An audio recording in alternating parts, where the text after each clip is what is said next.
forced displacement, loss of cultural identity, and other related risks. These realities are as real as rain. Stay tuned to KBLA Talk 1580 for more details about the most progressive multimedia and live events campaign any black media outlet has ever undertaken to combat the climate catastrophe. Experts, events, empowerment. It's all on the way from unapologetically progressive KBLA Talk 1580. We don't black down. We level up. Level up, level up, level up, level up, level up, level up, level up, level up, level up, level up, level up, level up, level up, level up.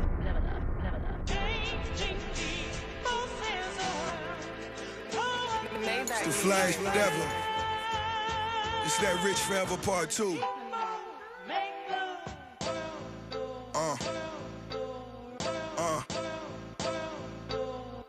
Laying in my bed, I'm under Lego chandeliers. Can't say too many names that had these kind of years. Night sweaters and these icy diamonds on my wrist. No, that's you know like music, yeah. I once got no allowance, now I got the crown. I said I was the boss, nobody made a sound. Really had to see them things, this level storytelling.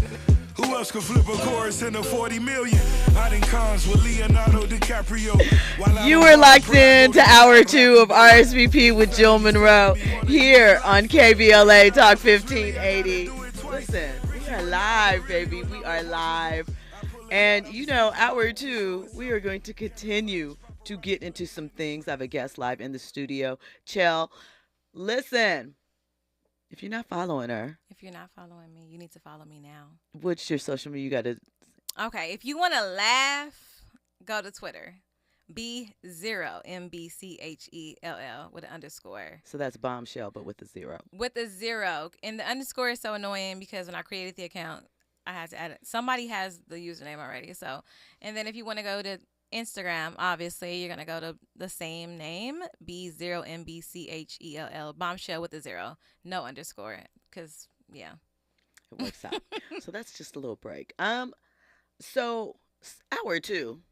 As always, we have a lot to get into. We're going to talk about Rick Ross and what it means as a man to have a woman rest in her power. Like, in theory, I think that makes sense. How old is she? Let's start there. Let's start with the basics. How old is she? 27. She's 27. How is Rick Ross? That's a good question. Probably 47. Is he? He's about 47, if not 50. He's not 50 yet. Okay, how old is he? 47. He's 47. He will be 48 next month. He is 10 years her senior, correct? No. You said she's 27. Mm-hmm. And he is 47. Oh, my God. He's 20 years her senior. Yeah. So, of course, he is feeding her these things like, are you about to rest in your power? She's literally a baby. So, well, okay. So, we're going to take a time. Let me set this up really quickly. Okay. So, Rick Ross, right? Mm-hmm. I feel like she posted a photo. Her name is Christina Mackey. They were hugged up outside a private jet, right? A lot of people thought Rick was dating someone else, comedian Pretty V. You know, before that, he's been seen with a lot of people. Lots of beautiful women. A lot of beautiful women. And one thing I like about Rick Ross, he seems to, at least while they're together, invest in his Which is amazing. woman, Which right? is amazing. And he seems to encourage his woman to boss up. He seems to like that. So, you know, she said, use us as motivation.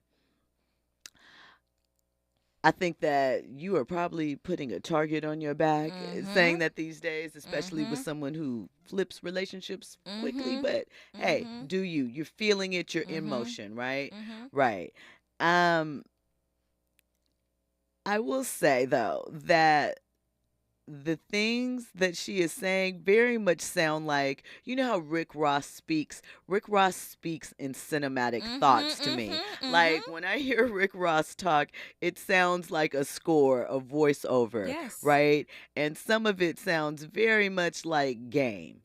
Like, just he's running game. And her statement sounds like some game that he has run to her that she's regurgitating, right? But I mean, I'm not mad at her for it, but I just Caution, this is what she said. I can tell by a lot of the comments on my page that y'all have never had a man keep you in your power.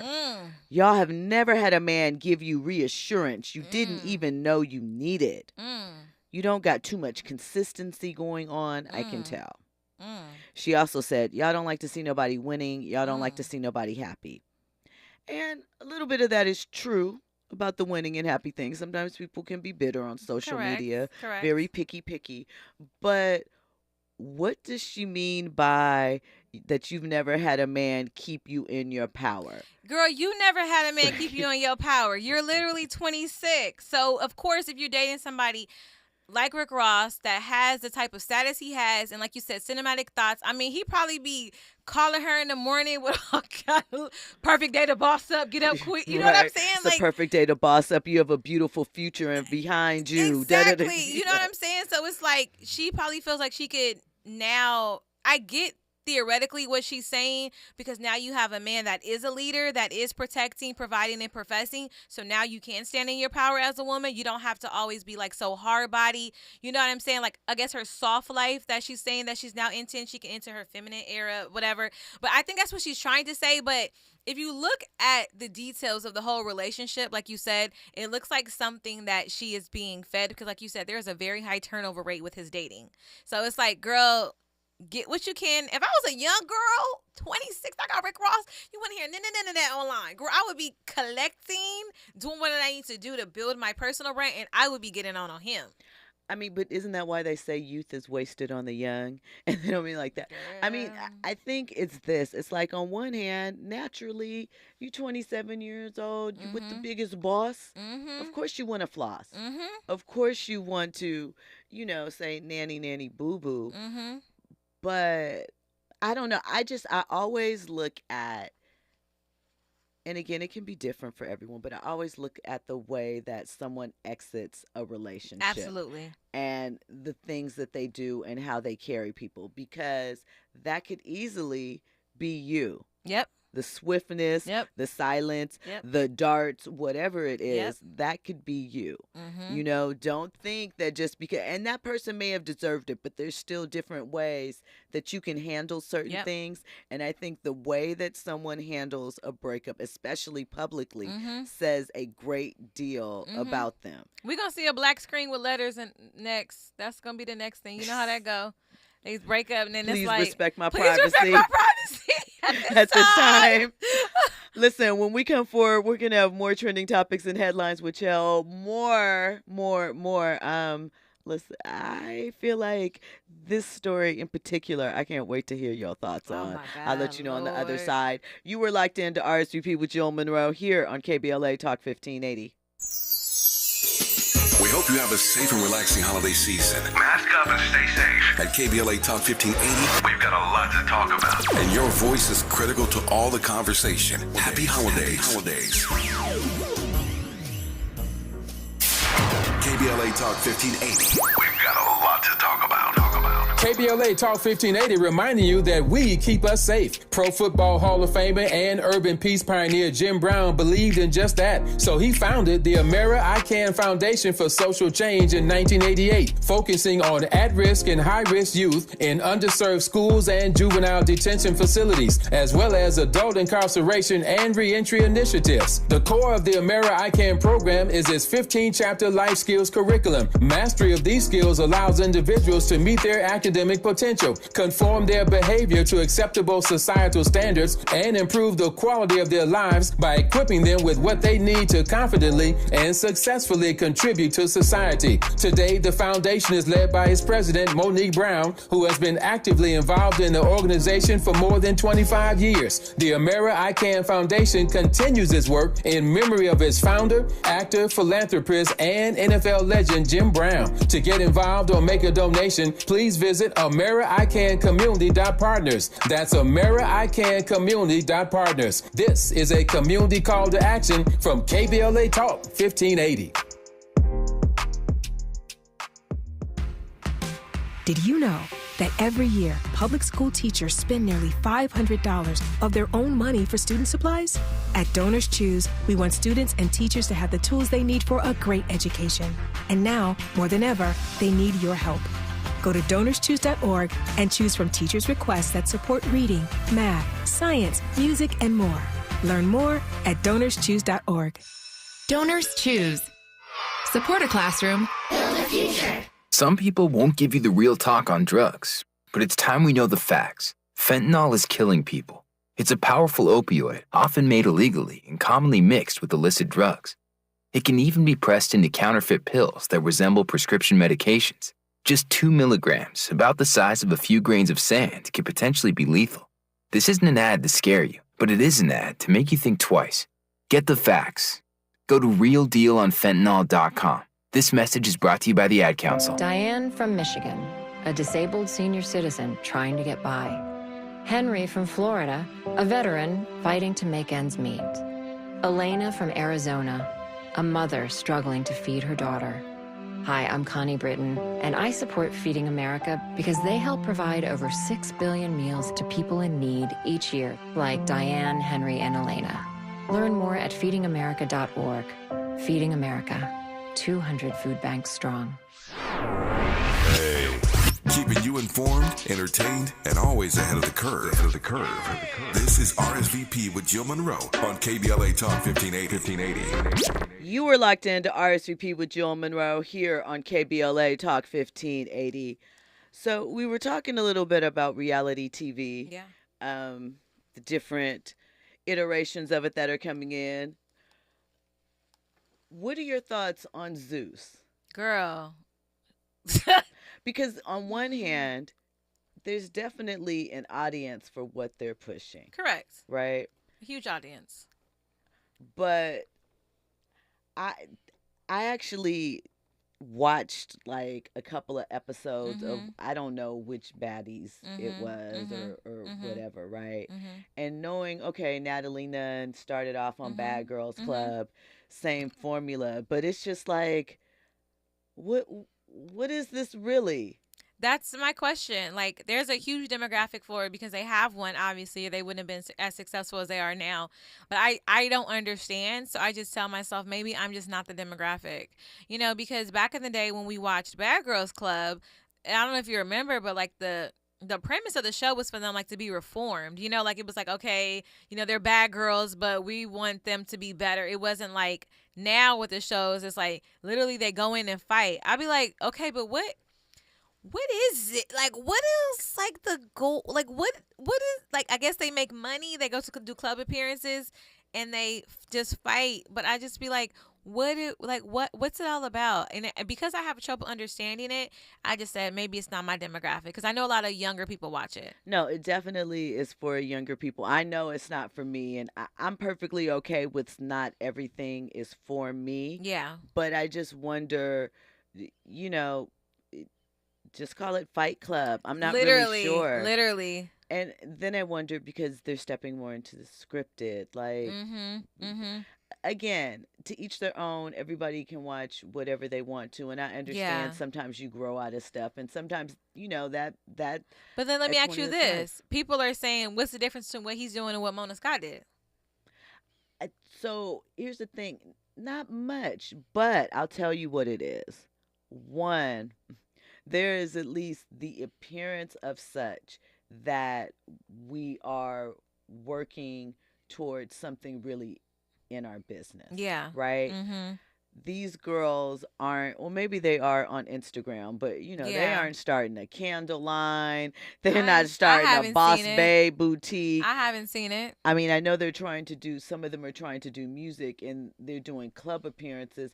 I don't know in 2023, do club appearances go up like they did in 2013? I ain't been in the club so long, I wouldn't even be able to tell you. I mean, and again, I understand if it's just to be messy, then to be messy. Yeah, but of course. There's no challenges. There's no, we're splitting off into teams and see who can get more people out at the club on the night. Like, I just don't understand. Okay, I don't like you. You looked at me funny. We're just going to go in the room and box. That's like the first 10 minutes. I guess That's not even a build up. I don't, I know people disagree, and I know we all like a little bit of the messy, Yeah.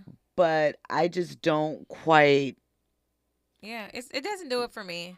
It doesn't do it for me. And, it's just progressing so fast. My only concern about it is like the demographic that it does serve, which is younger people. What is this really showing them? And there's not a balance, because that's another thing Yeah. too. There isn't a balanced side, I feel, of other types of stuff or other options, Love and Hip Hop did have a balance. And, and I feel like that is what's the difference, something like that, you know what I mean? And I get it. We're more on this tip, but why can't we have a show? You got the baddies going on and on. Why can't we have a show where, okay, we got the baddies, who's going to be their wranglers? Who's going to be the managers and publicists that can take charge and take control of these situations and get them some bookings? Yeah. Let's have a show that's standing on business. Yeah. We're going to retire that next year, but there's another contention for top story of the year. T.I. snatching up King. That is a definite contender, because that was crazy. That was crazy. That was like, I need the reality show back. I used to love Family Hustle. Me too. But here's the thing. A lot of people were mad, but I feel like you can have your thoughts about T.I. and Tiny as a couple, some of the other things. And of course, I don't believe that he's perfect, but I feel like that is what you want a father to do. Exactly. He didn't dress him down. No. He was like, son, still trying to keep it lighthearted, but he stood in there, as a man without, I feel like, too much until, it got a little bit, little rough. Yeah. But, and even that, it wasn't too bad. Yeah. I just feel like as a father, we talk a lot about wanting active fathers, and I feel like that's what he did in that moment. It was active in that moment, for sure. For sure. I mean, people might have felt like he was embarrassing him, but it was like he was continuing to embarrass himself. He was embarrassing his parents. Exactly. So it's kind of like, let me stop you before you go farther, because on top of that, like if he would have continued on, he might have started giving some information we ain't know. And then it's like, oh, it's I got to protect my money, everything going on. Like, you're going to have to be quiet. So what do you think? I talked about this a little bit. We heard the debut of Northwest. It's Miss Westy. You did your bestie. Obviously, Blue Ivy's a Grammy winner, right? We see a lot of celebrities' children more so in the forefront than we have in years past. What are your thoughts behind it? And do you think that it's going to end up with the wrong connotations just because people are mean? Yep. And I know you can't really protect children, and they have to grow up in the real world. And there's lots of young talent, but sometimes I'm just like, do you really, really, really want them at this age? I don't agree with it. I think that, I still believe no matter if your parents are in the industry and forefront, I feel like kids should just be kids. That's pertaining to like North. Now, what Beyonce is doing, if you watch the documentary, have you seen it? I've seen, well, no, I haven't seen it. I saw the scene where she was like, thank you, Blue, Well, she was saying, like, she said Blue asked, and then she was like, I told her, like, if you prove yourself and you really work hard, you can do one show, but then, and then she said as they were going up, she said she looked back and seen Blue, and then she said in her mind, she was like, I'm nervous, so I know my baby is nervous. She said, and I started thinking like, oh my God, what if I allowed her to do? But she proved herself, and she worked hard, and she took the criticism and went even further. I don't get that that's what like North is doing. I feel like they're just like letting her like do whatever. But I also see on the flip side of that is I feel like North seems naturally, as far as her personality, to just love the in that way. She seems like, and you were probably a child like this in some ways. I'm sure I was too. Just like in the camera, but I there's feel like some star quality there is there. some star quality there, but I just worry about them being exposed to too much. Like recently, North was on stage, and like New Body was playing with the profanity, like the lyrical content. That was when she performed her song. Yeah, It's that's Miss what I'm Westy. like. What? So we just the days of like just trying to shield your child from like certain things or topics is just not there anymore. I see kids around exposed, listening to, dancing to all kind of things now, and I'm just like, my mind goes to like, what's gonna happen in the future when these kids are older, these new kids, not even celebrities. Like, you know, I feel like when we were younger, it was just more of like more of a guideline, you know, like we weren't able to just listen. Boundaries. Exactly. Listen to everything, do everything. These kids are.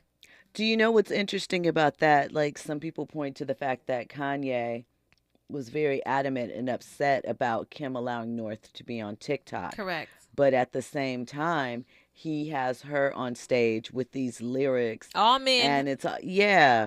And so, do you think it's a case of just, you know, people thinking, well, I mean, and to a degree, I suppose it's true.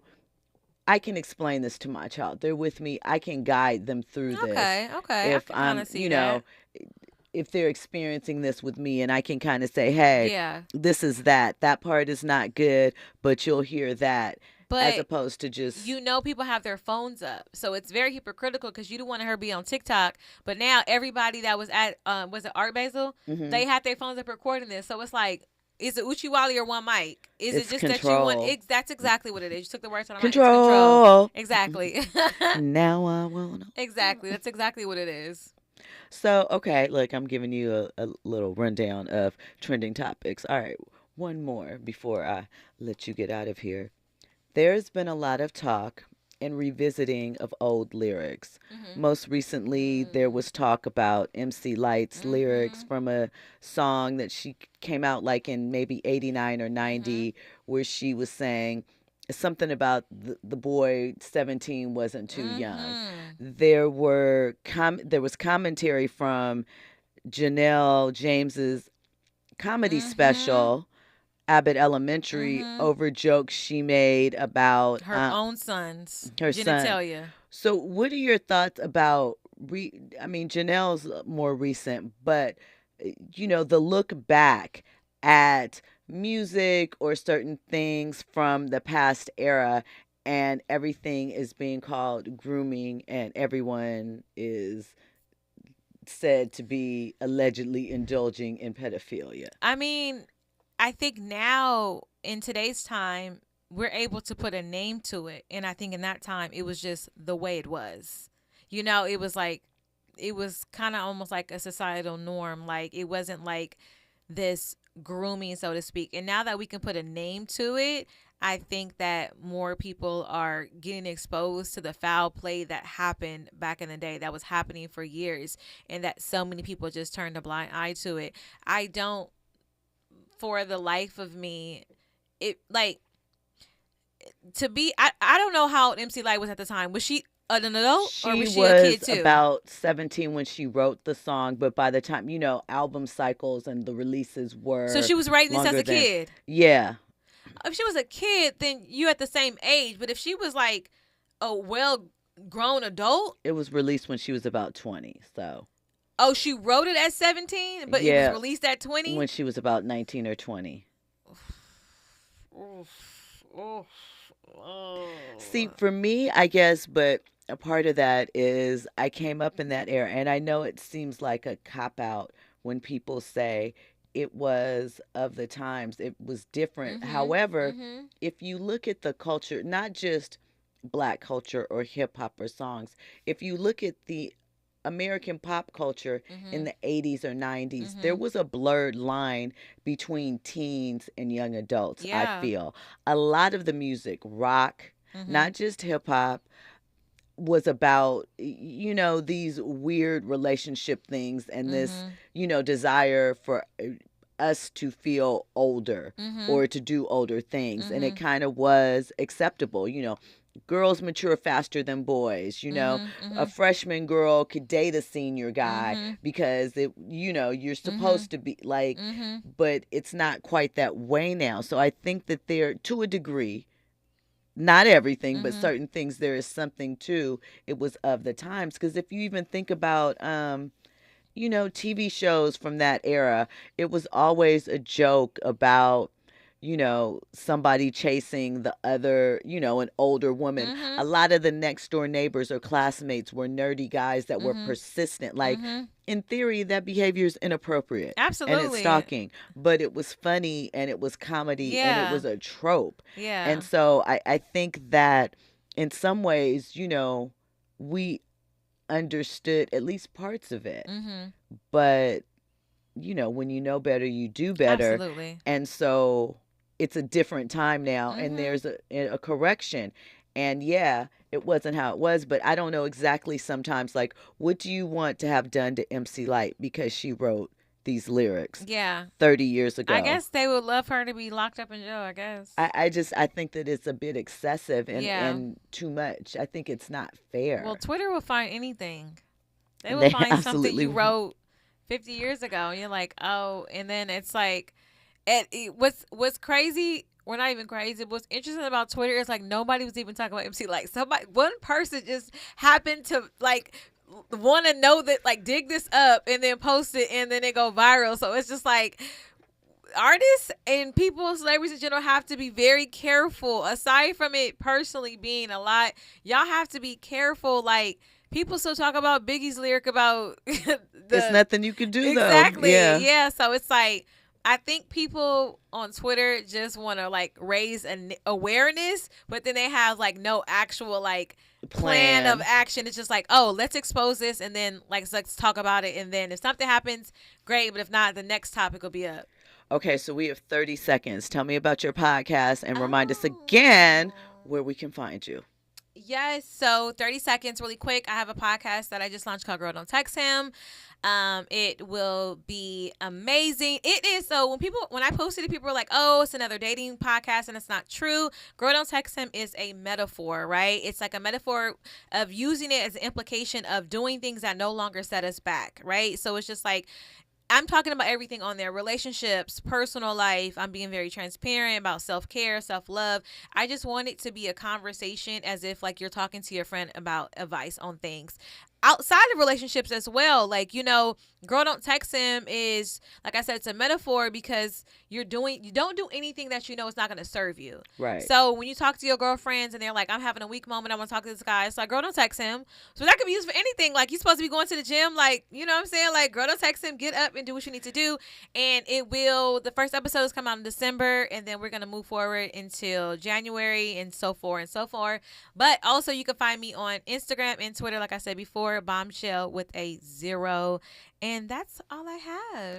I love it. You have to come back. Of course, more on these trending topics and headlines. Thank you so much for joining us. I appreciate you. Listen, on the other side, more trending topics, more headlines. I do have a story about a basketball wife defrauding people. Get into all of that on the other side.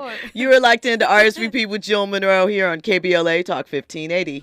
Right now, yeah, I might be. Sipping licks right now, yeah, we might be. Might hit it from the back, let it ride me. Girl, you never meet another nigga like me. Girl, you never meet another man like me. I'm sexing women, I don't fish it out. I gas up and let her lick me down.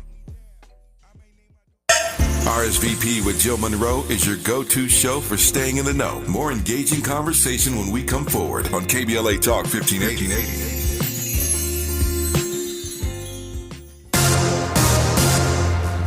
I'm Amber Payton. Here's the latest on the Black Information Network.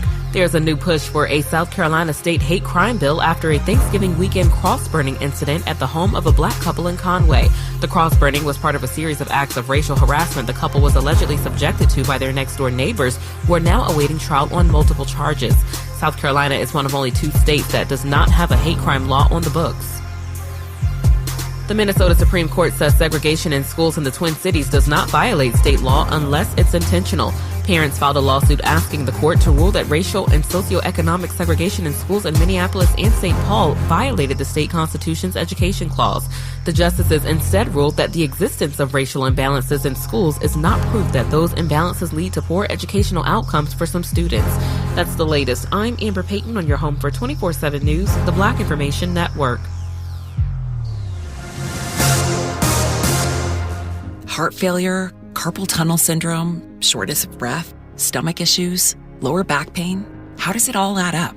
If you have heart failure and any of those seemingly unrelated symptoms sound familiar, it's time to talk with your cardiologist and get the full picture. They may add up to transthyretin amyloid cardiomyopathy. ATTR-CM is a rare and underdiagnosed disease. Recognize the signs and discuss them with your doctor soon. Learn more at connectwithyourheart.com. That's connectwithyourheart.com. Sponsored by Pfizer. Environmental justice, pollution, and climate. In Los Angeles and across America, people of color are suffering and dying from disproportionate health impacts on a planet that has less than 10 years to prevent irreversible damage.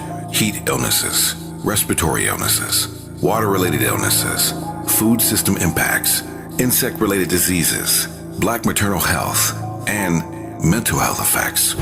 As the impacts of climate change mount, millions of vulnerable people, our people, are going to bear the brunt of these extreme environmental events, which will likely lead to forced displacement, loss of cultural identity, and other related risks. These realities are as real as rain. Stay tuned to KBLA Talk 1580 for more details about the most progressive multimedia and live events campaign any black media outlet has ever undertaken to combat the climate catastrophe. Experts, events, empowerment. It's all on the way from unapologetically progressive KBLA Talk 1580. We don't black down. We level up. Level up, level up, level up, level up, level up, level up, level up, level up, level up, level up, level up, level up, level up. They are our love bugs and companions. They are our pets, our family, and they make life better. When we face unexpected challenges, so do our pets. That's why we're on a mission to support people and their pets. Whether donating a bag of kibble, sharing an Instagram post of a lost cat, or welcoming a foster pet into your home, every bit of kindness counts. Visit petsandpeopletogether.org to learn how to be a helper in your community. Brought to you by Maddie's Fund, the Humane Society of the United States, and the Ad Council. KBLA Talk 1580. We've got a lot to talk about. KBLA reminds you that when we fight, we win, and we don't black down. LA Community Action Network, or LA CAN, was formed in 1999 when 25 residents of downtown LA came together and acknowledged the problems that existed in their community and made a commitment to do something about those problems, to stand together, organize, and become a force in the community that demands change. Civil rights and preventing the criminalization of poverty are their core projects. In addition, they take on women's rights, the human right to housing, and healthy food access. LA CAN also has projects focused on economic development, civic participation, voter engagement, and community media. While downtown LA remains their home base, with a particular emphasis on the Skid Row community, in 2007 they expanded their housing and healthy food access work into South Central Los Angeles. LA CAN believes that power for low-income people and people of color is achieved through a large, active, and well-informed member base that utilizes a multitude of methods to advance their messages and goals. If you'd like to join the Los Angeles Community Action Network and organize people to fight back against oppression, please visit cangress.org. That's cangress.org. This is a community call to action from KBLA Talk 1580. Last minute shopping? Ulta Beauty has everything I need for everyone on my list. Ready to gift fragrance kits from YSL and Valentino, and the hottest gift sets from MAC, Tarte, and Lancome. Plus, everyone loves an Ulta Beauty gift card. Shop last minute gifts that will bring joy to everyone on your list. Hurry in store or place your online pickup order today. Ulta Beauty, the possibilities are beautiful. As we go a little something like this. Hey, it is me, D.L. Hughley, and I am thrilled to be heard weekdays in my hometown on KBLA Talk 1580. So check out the D.L. Hughley Afternoon Show weekdays from 2 to 4 p.m. exclusively on KBLA Talk 1580. We got a whole lot to talk about, let me tell you. That's on the real. Curating the most compelling stories and delivering them straight to your ears. You're listening to RSVP with Jill Munroe on KBLA Talk 1580.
Welcome back into RSVP with Jill Munroe here on KBLA Talk 1580. Shout out to 702, man. Where my girls at was a moment. Still thinking of Irish. Still thinking of Misha and her loss of her mother and her sister at this time. So want to send her lots of love. Listen, Missy Elliott, as far as female producers go, Andy, you would be the person to know this, to ask. What other female producers would you put up there with Missy? Because I know that there are a few that have had stuff, but I don't really know. I don't, seriously. I don't view Missy as a producer. You don't? At all. Really? Even though the songs that she's produced. What has she produced? Didn't she produce that? She produced Monica, So Gone. She actually made the beat. I believe. Now, executive producer, I can see, but I've never known her to be somebody to make the music. I've known her as a songwriter, obviously as an artist, but as a producer, no. Executive producer, yes, but music producer making the music. Let's see. Missy Elliott produced songs. Let's see. Let me see. The fact that you have to search. Because I don't know for sure. No, I don't want to say anything wrong. That's why I'm looking. They come up, but I want to make sure that it is matching into what you said, right? Yeah, because even at that time, Timbaland was, the producer, right, the beat maker. But here's the thing, they split at a certain point in time as far as working together because of that reason right there. Missy wanted to ensure that she was getting her propers, and they kind of had a difference in so What About Us, Total, that was one of the songs that she produced. It says If Your Girl Only Knew. I'm gonna say that she and Timbaland shared that, and she probably produced something on that. Baby Doll, which is one of my favorite Mariah Carey songs. Signs by Beyonce. Well, I didn't like that song, so we're not going to mention that. Get Your Freak On, her own song. Trina, Rewind That Back. I'm not sure what that is. I don't remember that one. Tweet, Oops, Oh My. That is a song. That is a jam. Do you know what I mean? Maya, My Love Is Like Whoa. Come on. That's nice. You're not rolling? I'm not vibing because I just never really known her to be a producer like that. So you feel like it's someone else that I think it's somebody else. Okay. You know what I'm saying? She might have. I've never heard her talk about making a beat. I've never heard her talk about the MPC or Fruity Loops or anything like that. Most of the producers, Manny Fresh, Scott Storch, they're playing some sort of keys. They're playing something. I've never, and this is not to deny it.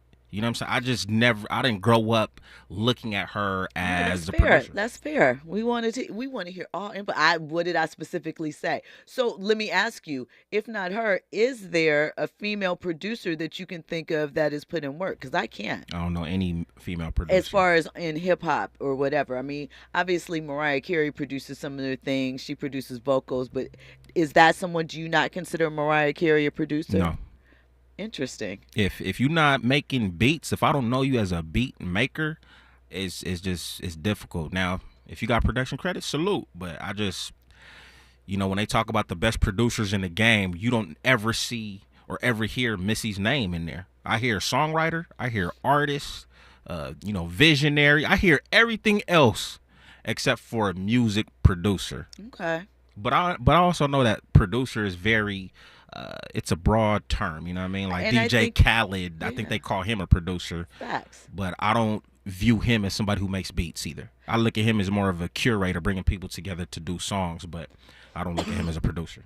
Excuse me. I think that's a very good point, though, because I think that, excuse me, to a degree now, beat makers, which used to be the main producers, and now they just kind of regulate them to, he makes the beats, the beat makers, their importance is kind of, for some, lessened. And I think it's because it's easier in a way to produce music. We have more tools, I guess, to produce something that is serviceable. I don't know if the producers, je ne sais quoi, whatever you want to call it, is lessened. Okay, today's producers, yes, because a lot of them lack instrumentation skills, if that makes Facts. sense. You know what I'm saying? It's easy. You have programs. They don't know the chords. Yeah. They don't know the keys. 100%. All of that. Yeah. So I'll give you that. But you don't have a song without a producer. So I don't know. Okay. A lot of the producers nowadays, now you could see them, doing the whole business thing or whatnot. They went from music producer to having their own label, so to speak. You see the business aspect of things now with the producers that we grew up with. But these new producers, I can see how that could be, diminished. A little different. So Fahima in the chat, she's going back to our conversation a little bit before. She says, in both instances, she's speaking of Janelle James and MC Lyte. People are really reaching. Janelle James told that joke a while ago on Netflix. I remember the Netflix special. It may have been in poor taste, but not sexual. She said she needed to get a job at the end. And I agree with you. Once again, I think that, comedy, at least as it was used to work things out and to take taboo subjects and make them relatable, or say the things that, people sometimes think but don't really say out loud. I didn't take the joke, again, maybe some people thought it went far, but I thought she was just basically, if I was to boil it down, yo, your kids grow up fast. You turn around, they're looking like, this was my little baby. Now he's a grown man. He needs to get a job and pay some bills around here. But again, different times. Kendi in the chat is speaking on our producer conversation. He says, Kanye is the best producer and it's not even close. Metro comes in at number 2. Kendi, man, how old are you, man? I mean, cause and I rock with Kanye. Uh-huh. I rock with Kanye. His production is up there, but I don't know about being the best producer of all time. I mean, listen, Kanye, he's in there in a conversation. He's in the mix, right? He's in a conversation for sure. But I like you. I mean, here's the thing: you could throw in, if you want to do stuff like that. Pharrell. We were talking about the Neptunes earlier. 100%. You could throw in, if you want to say from a hip hop perspective, just because of the music aspect, you could throw in someone like Dr. Dre or DJ Premier, right? Because of the different sound elements, even with samples. Premier with the jazz samples and that type of thing. Dre with the G-Funk era, kind of defining what the West Coast sound was. I'm also going to say, to add to the West Coast sound, I'm going to throw in DJ Quick. Oh, absolutely, 100%. Best interludes. Listen. I'm just saying, he doesn't get the love as a West Coast producer. You know what I'm saying? And he should. And DJ Battlecat, too. Those are some... Facts. I Love It, Eastsiders. Come on now. That is a jam. Didn't we play that the other night? Yeah. Oh, yeah. Daz Dillinger. Okay. What's funny is, to the conversation about Missy being a producer, right? I never known Daz to be a producer like that. I've always looked at him as an artist, right? But he's always been a producer. But that's what I'm saying. But if you're not tapped in and probably reading the credits, you wouldn't know that Daz was a producer. Okay, you know what I'm saying? But it's just I want to give Daz his flowers as well too, because when you think about All Eyes on Me, Tupac's greatest album, arguably, Daz had a lot of production on that record, and I don't think he gets the recognition for that. Do you know who produced Ambitions of a Writer? I know you do. I don't know, Daz. No, actually, I think Easy Mo B. No. Who produced it? The reason why I asked is because I just looked this up the other day randomly, and it surprised me. Wait. While I'm talking about that, I mentioned this when we were opening it up because you were playing Britney Spears' Slave for You. So at the time, the Neptunes were signed to Virgin Records, right? That beat originally was supposed to go to a rapper named Sonya Blade. She was a New York rapper. She recorded the song, right? Because, we always hear stuff about producers giving beats to different people. But at the time, though they did this, it was very different in the early 2000s or whatever, right? Well, one of the things that happened with Sonya was she couldn't clear her name because Sonya Blade is Mortal the name. Kombat. Exactly. And so the song, the release of it got delayed. She was also signed to Virgin. During that time period, somehow that track made its way to Britney Spears, and that's how it go. It was almost a lawsuit over it, crazy, whatever, but I just thought that, you played that as random facts about Wasn't Sonya Blade part of like the Rough Riders or some sort of hip hop crew? She was, I can't remember which one. She was an offshoot, like not deep under, but affiliated with. Because that name sounds so familiar, but I can't. Is there any songs that she has that people are familiar with?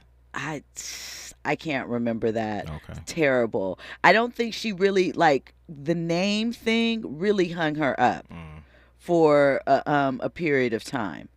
Did Devontae produce Ambitions of a Writer, or was it Daz? It might have been Daz, which is why I bring it up. It might have been Daz or Quick. Anyway, I'm going to find out because I can't find it right now. Daz Dillinger. Daz did produce it? Yeah. That's why, because I just found out the other day. I was like, I never knew Daz produced that. And it's crazy because, what was that the Tupac movie with the Tupac lookalike? I forgot his name in real life. Demetrius Shipp. Exactly. So in that movie, Daz was in the studio with Tupac, producing All Eyes on Me. Shout out to Daz, man. Much love. Yeah. JD, producer. Facts.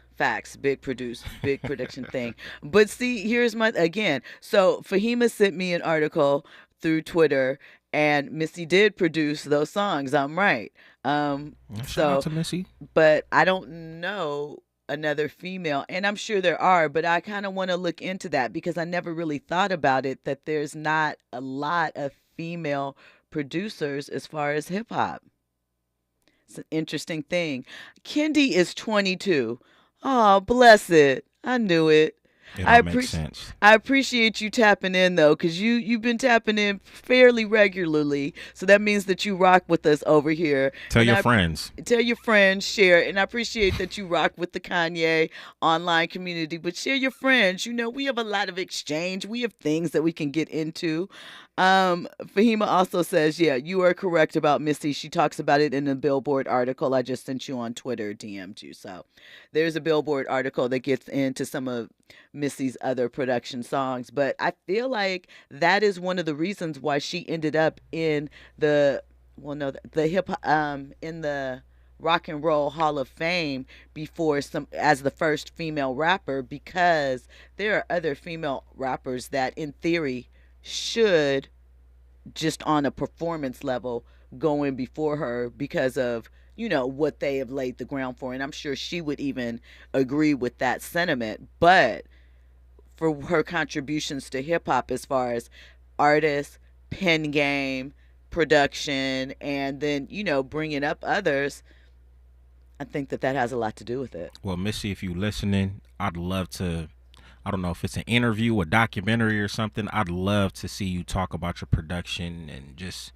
what type of instruments, what type of technology you use, because I think that would be inspirational, considering the fact that, we're trying to figure out if there's any other female producers out there.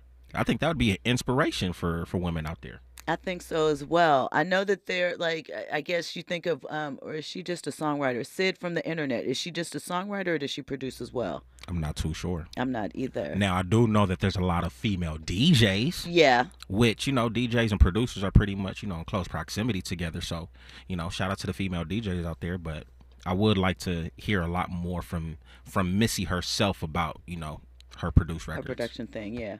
I agree with that. And I think, it's encouraging because we hear a lot as far as women in hip hop. They're either, in front of the mic and sexualized or however you want to do it. We see a lot of publicists and things of that nature. I would like to see some on the backside, putting in beats, just, we also have songwriters, but I would love to see that. I think that there's probably a lot of talented women that could should be showcased. There was this show on Netflix. I'm pretty sure you remember. It was T.I., Cardi B, I want to say Snoop Dogg. Do you remember? I do. Do you remember in June, like one of my first guests that we had on T Mills, Tiffany Mills. She was a showrunner and a producer. That was one of her shows. Really? We talked briefly about that. Yeah. Okay. Well, Tiffany Mills, go talk to your producers, your executives or something. Y'all need to create a Netflix show about music producers. I think that would be so dope.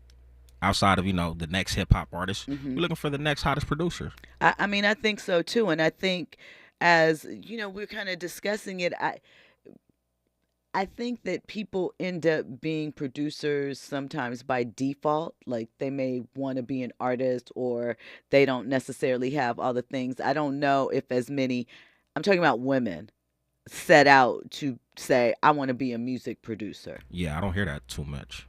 So I think that would be an interesting thing. I would like to see it. Make it go. When we come forward, we're going to get into more trending topics and headlines. You were locked into RSVP with Jill Munroe here on KBLA Talk 1580. Here's to a holiday season full of peace, joy, and happiness. Happy Kwanzaa from all of us at KBLA Talk 1580. Cover California is a free service from the state that's already helped millions of people like you get and pay for health insurance. With financial help to lower the cost of health coverage, you could get a quality health plan for less than $10 a month. Every plan covers preventive care, doctor visits, emergency care, and more. If you have questions, we're here to help every step of the way. Cover California, this way to health insurance. Enroll by December 31st at coveredca.com. If you love to travel, Capital One has a rewards credit card that's perfect for you. With Venture X, earn unlimited double miles on everything you buy and turn everyday purchases into extraordinary trips. Plus, receive premium travel benefits like access to over 1,300 airport lounges where you just check in and chill out. Open up a world of possibilities with Capital One. What's in your wallet? Terms apply. Lounge access is subject to change. See CapitalOne.com for details. Mom's early Alzheimer's diagnosis was hard to take. And when I left the oven on, we decided together that it was time to see a doctor and make a plan. Early detection gave us more time to seek out information and support as a family. If you or your family are noticing changes, it could be Alzheimer's. Talk about seeing a doctor together. For more information, visit alz.org/time to talk. A message from the Alzheimer's Association and the Ad Council. Heart failure, carpal tunnel syndrome, shortness of breath, stomach issues, lower back pain. How does it all add up? If you have heart failure and any of those seemingly unrelated symptoms sound familiar, it's time to talk with your cardiologist and get the full picture. They may add up to transthyretin amyloid cardiomyopathy. ATTRCM is a rare and underdiagnosed disease. Recognize the signs and discuss them with your doctor soon. Learn more at connectwithyourheart.com. That's connectwithyourheart.com. Sponsored by Pfizer. For all of us, this generation and the next, there is simply no place in our lives for litter. And yet, it's everywhere we look. And unfortunately, it does belong to all of us. So, let's come together and create a litter-free, clean California, once and for all. Remember to properly dispose of your trash and recycling. Secure truckloads with tarps to keep debris from flying out. Clean out your car when you're at a gas station. Take pride in your community by organizing a cleanup event. Or join a cleanup event near you. Zero litter is the goal. Join us at cleanca.com. That's cleanca.com. Let's do it together. Brought to you by Caltrans. cleanca.com.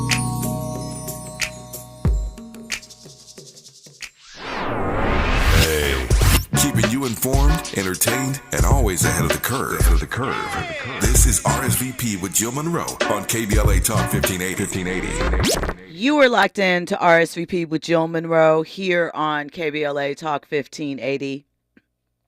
So listen, remember last month when there was drama at the Tamar Braxton concert with Krishan Rock, and one of her background singers allegedly got hit by Krishan, and there was talks of filing charges and dentist visits, and her promoter that put the show together came out and spoke about how, Krishan was just a mess and all of these things, right? Well, earlier tonight, about 6 hours ago, Tamar posted on Twitter, and I'm sure Instagram as well, I can't wait to see you on my I don't know what her name, Tamartians? I think that's what her stand-based name is. Friends, tickets are on sale right now and they're going fast. There's also some meet and greet, so it's footage from her Love and War 10 tour part 2. LaTroy, who was her friend and the promoter, proceeds to repost it and say, I asked privately, now I'm asking publicly. Please take down the footage. I paid for the camera crew to shoot and edit. You refused to reimburse me and I offered. You cannot continue to do whatever you want to people. I own this footage and edit. This is bad grammar. Basically, he wants her to take the stuff down. What is going on that Tamar continues to be surrounded by such drama? Did she make the mistake in who she hired to promote it? Is she just making mistakes as far as still her actions? I feel like we got to figure this out because Tamar is talented, but all of the foolishness just kind of, I don't know, man. At some point, and I know she's accepted responsibility for some certain things and has been accountable, but sometimes you got to wonder, baby, is it you? And I like Tamar, so I'm not saying it is. I'm just simply asking a question. When we come forward, we're going to get into more trending topics and headlines. We're going to get into this story about the Facebook exec that embezzled $4 million for a lavish lifestyle. And yes, she's a black woman. I'm sorry. And of course, we have our interviews coming up next hour from American Fiction, The Color Purple, and Married to Med. All that and more. You're locked into RSVP with Jill Munroe here on KBLA Talk 1580.